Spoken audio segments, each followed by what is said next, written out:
Hello and welcome. This is our special edition. In this edition, we have focused on the Gada system, which is an egalitarian and a generational system of the Oromo people. According to the Gada system, power is transferred every 8 years. One Abagada rules for only 8 years and then transfer power to successor. The 71st Abagada of the Borana Oromo, Kurajarso, is going to transfer his power. And we have talked to Mr. Guyo Doyo, a researcher and a lecturer at the university, and stay with us. Briefly introduce yourself to my audience. I'm Guyo Doyo.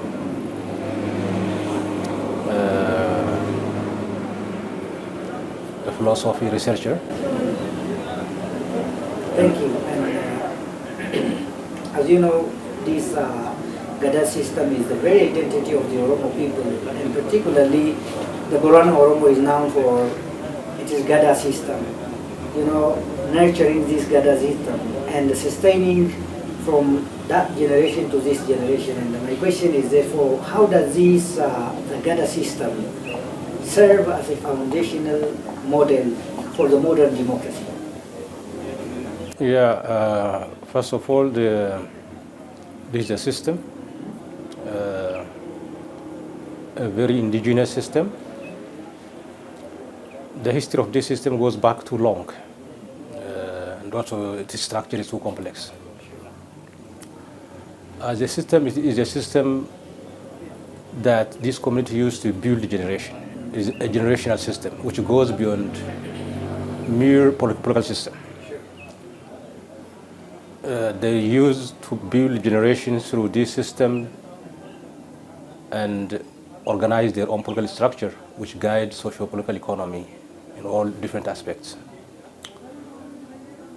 At the same time, it is an egalitarian system, which means it keeps the balance between those who have and those who have not equal opportunity and access to community members through participation, through consensus. Therefore, it is a unique system which participate generations, intergenerations interactions, and the living community to their own live deciding points. So we can say it goes even beyond what we call democracy, because it participates people and also decide things that matters in life through consensus. Therefore, it is consensual democracy, a democracy that is founded upon collective agreements for collective decision. I think even the world should learn from this system. Yeah. Thank you very much. And my next question is, in what ways the Gada system reflects and promotes this Oromo culture, Oromo identity? Yeah, as a system, I just said it is a system that builds generation. That generations have collective identity. That collective identity is what we mean the Oromo, the Oromuma. It is built on the unique identity, which has the element of common culture, language, aspiration at the same time, ethics, that is the Safu of the Oromo, and common expectation of the possible futurity that is through Argadageti. Therefore, the Oromo generation find themselves in these collective points, in this collective pot that reflects their own, starting from the naming, if you see, and the belief system, work, and the way they behave, the generational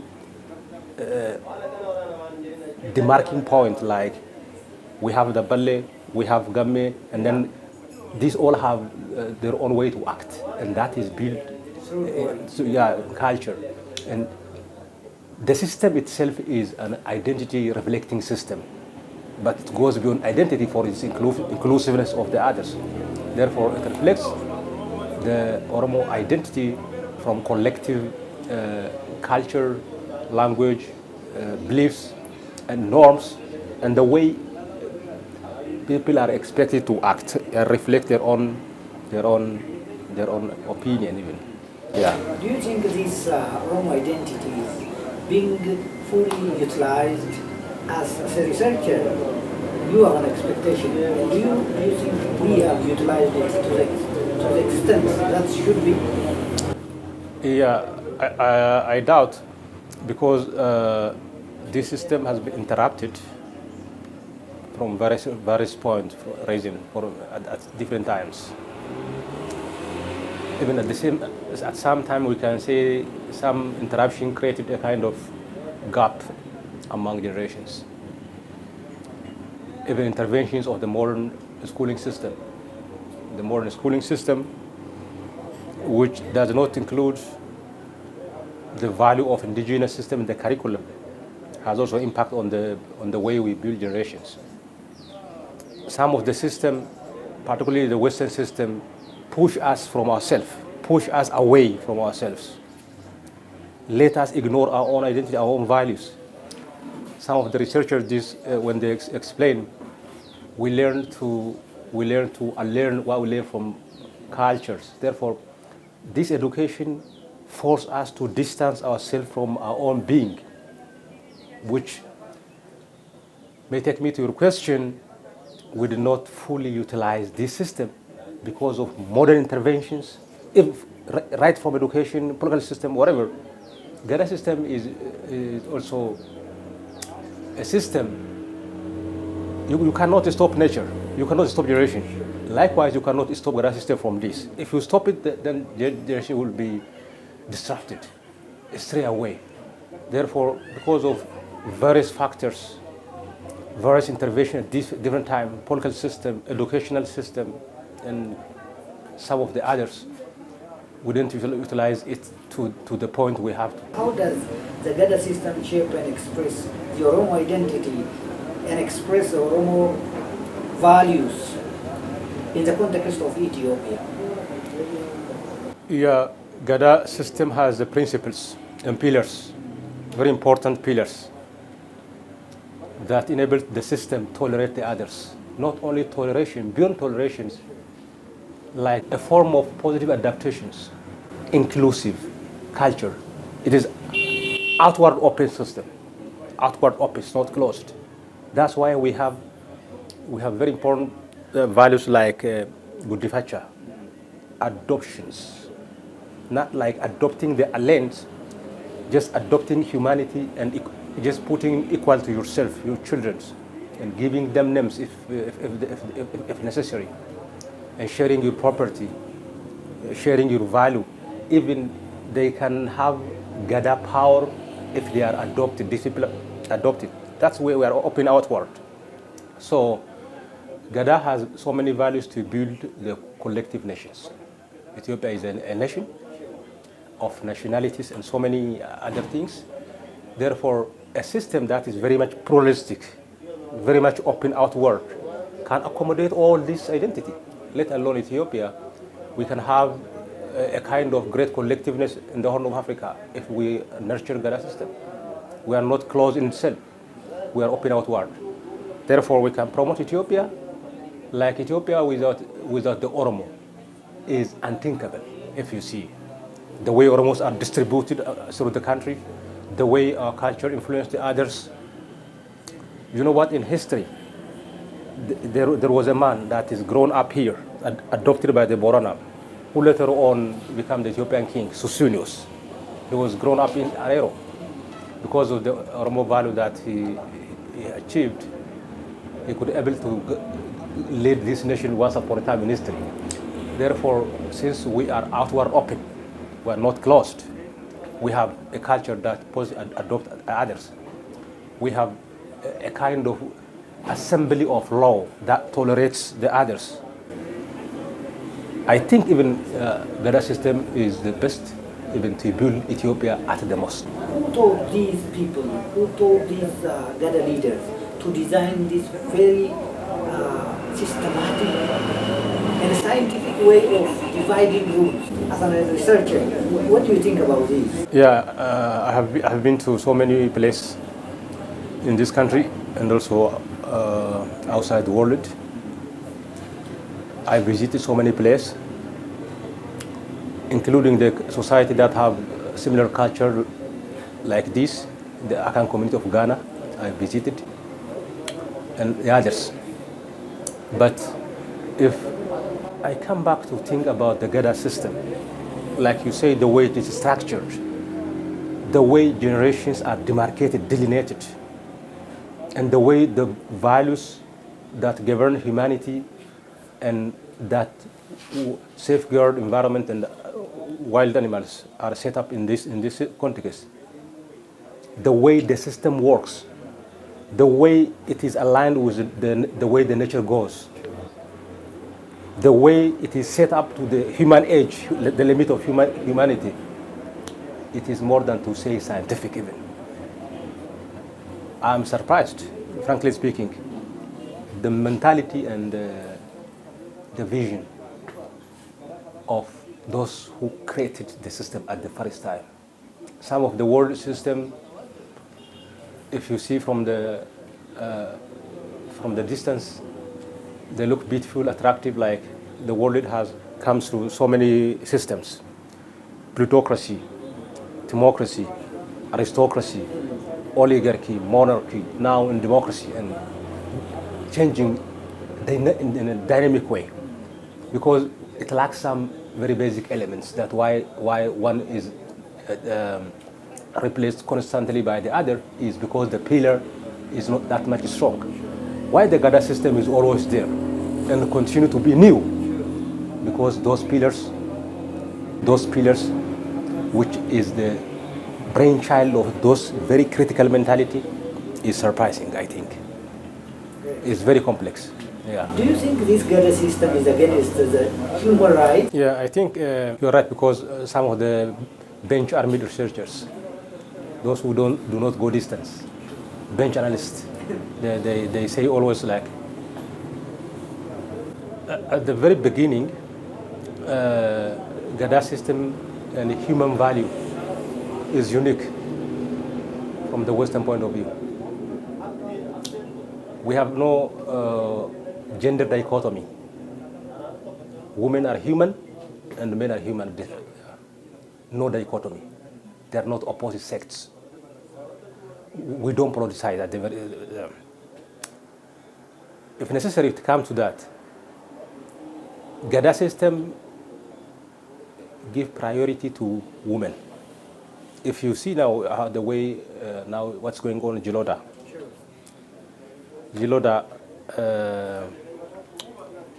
there is an evening, maybe in this week or it's going on now. Throughout Odabulu, at one night there is a program called Banato. Banato is equivalent to election campaign. Western election campaign. Here we call it Banato. In the Banato, the one who has given the woman voice has high chance to pass. Women have veto power without any witness, because we have a belief, whether it's sophisticated or not, I humanly accept. We have a belief that women are morally bigger human. We don't expect a lie from women. Exactly. This is what we don't expect. Since we don't expect lie from women, we don't need evidence for the crime they present. Therefore, we have women veto power, which the West does not have. We have women rights that even the criminal law, current criminal law, doesn't identify. Now, how can you treat legal issue, crime issue of accusation between women and somebody male, and treat in that way? Because we have a value that they don't have nature to lie, because we nurture them in that way. From the legal point of view, from the moral point of view, women are superior. to men in our culture because they are our mothers, they are our sisters, your wife, whatever. We have even greater value for women. Therefore, women right is human right, and that human right is our right.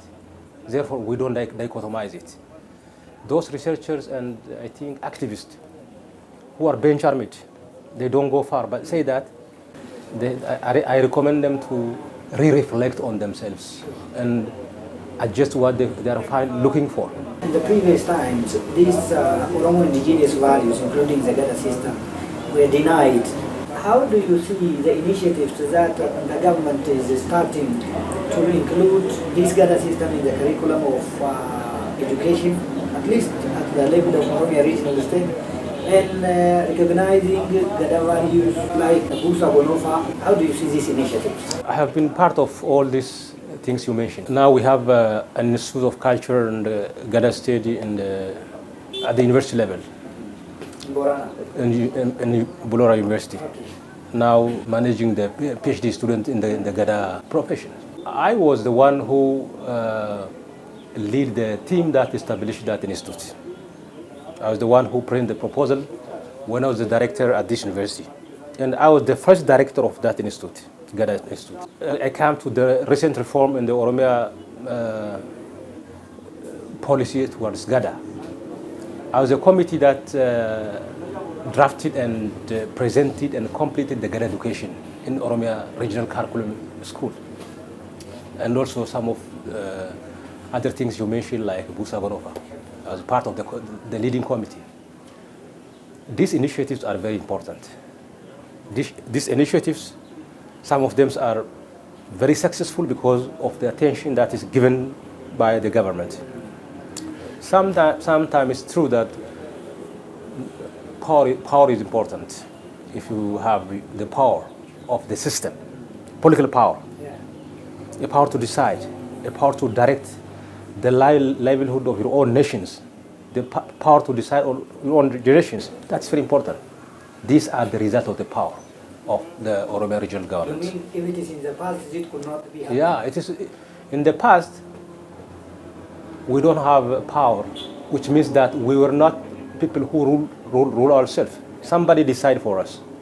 Somebody command, and somebody decide. We just follow. But now we are participating in our own.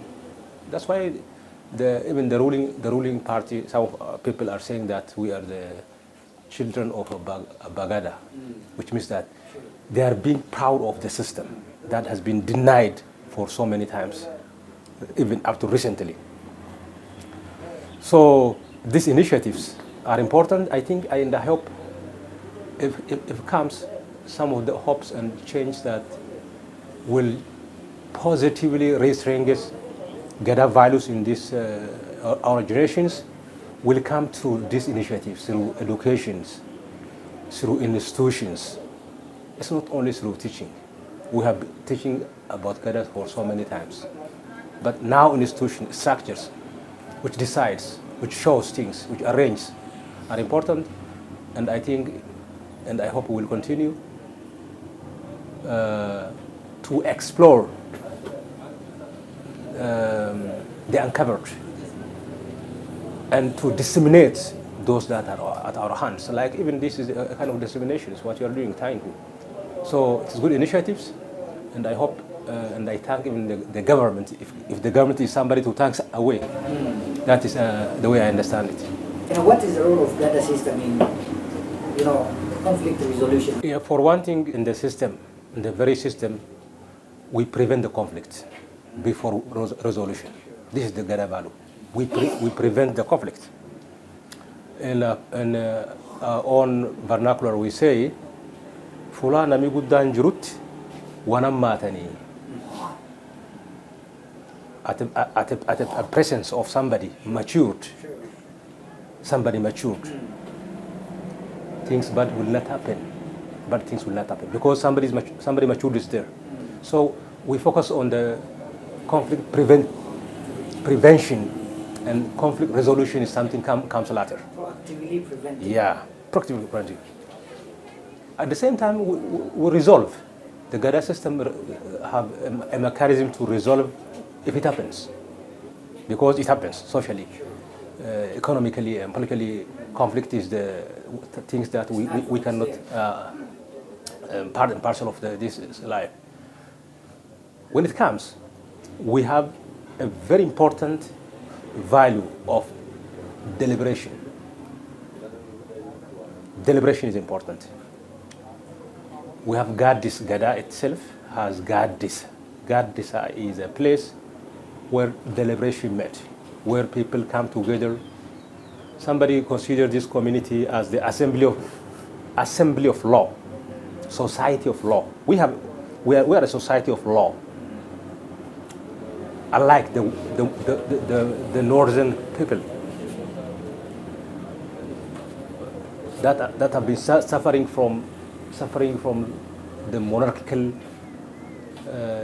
and the kingship. We have been the society of law for so long years back. Law guides. Law takes first hands in the process of conflict resolution. Now, we learn the supremacy of law before we come to school. Very surprising. I learned supremacy of law before I go to school. The Qur'an, I hear it. Yeah. Adam bullamale ada himbulchi. We ruled by the system. We have exactly. Yeah. Because a child grown up and nurtured in the Gada system himself is a system, the going system, the working system, the law. That's why where somebody matured is there, something bad will not happen. So we have a deliberation process, the hearing system, value, like I said, value that is given for the woman, for their moral superiority, for their human grounds. And also we have the elders, those who have wisdom, the wizard to unpack complexity, to unpack complex crime. Gada system has all these components. Jar Summa, the collections of wise elders. So if we apply this to the Ethiopian context, particularly to the northern culture, I think we save the country. We will have a safe country, frankly speaking. I think we learn conflict from them. And conflict, they mean, and the conflict we know are different. Therefore,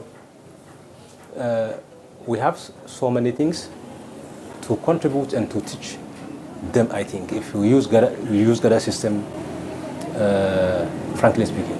And finally, the existing federalism and the Gada system, how can these two systems feed each other, positively influence each other? And what values should the existing federalism learn from Gada system? Yeah, Gada by its very nature is federal, and at some point confederal as the condition requires. That's why we have Gada Saden. It's a confederation.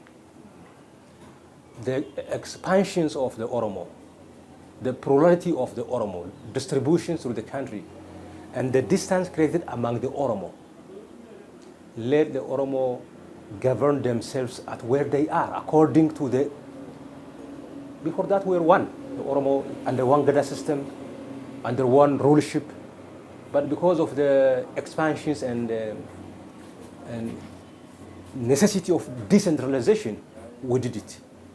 That's what we call federalism. Decentralizing decision, decentralizing the power, sharing of, that's federation. So the Oromo federal system goes aligns with nature and what the nature requires. Not only geographical demarcation, border making, but necessity delimiting, necessity bounding. Where it bounds, then it stopped and put the border between this. So Ethiopian federalism, I think it is the improving federalism, the improving right from time to time, the improving federalism. That's why recently in this reform, we have newly born regions, still baby regions. There are also maybe the baby regions that are yet to born, because this federalism is not yet complete. But the Gada system, a kind of federation, a kind of decentralization that we observe in the Gada system is well matured. I think you might have read some research on this. People recommend the Gada system to the even African solution to courts. Professor Asmarum say, let alone to the Oromo problem, if well utilized, Gada system will solve the African problem. Recently, I attended one of the African Union conference here outside Ethiopia. There is what you call AFSOL, African Solution for the African Problem. We are recommending Gada system, even to that right now. Dear viewers, that is all about our discussion for this edition. And I'm sure you have got some important pointers from this discussion. And in fact, the Gada system is a wide concept. And until next edition, goodbye.